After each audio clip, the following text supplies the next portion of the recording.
Well, portfolio management is a critical element of doing well in this business. It's hard enough just to come up with the ideas, great investment insights that you express in ideas, but then to package those ideas together into a collection that achieves your objectives requires a lot of thinking and also a lot of experience. I think it's the typical mistakes that people make. There's two types. One is to concentrate too much. Put too much capital into too small of a number of ideas, and then things don't unfold the way the investor expects and they have a large drawdown.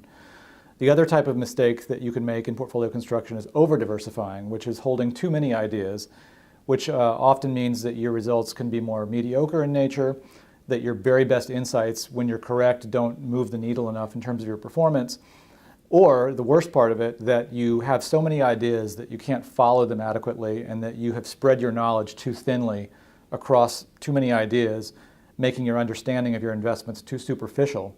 And then you miss bad things that can happen which cause drawdowns in your portfolio.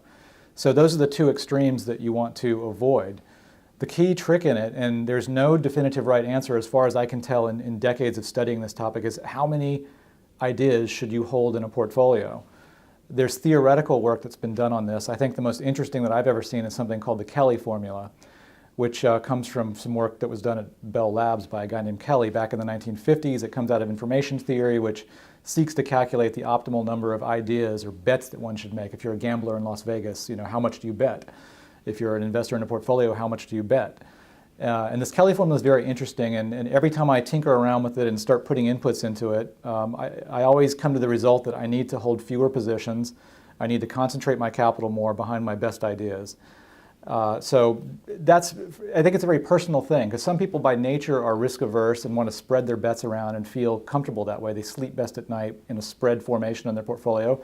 Other people are more comfortable concentrating. And I think everybody has to kind of find their own risk tolerance.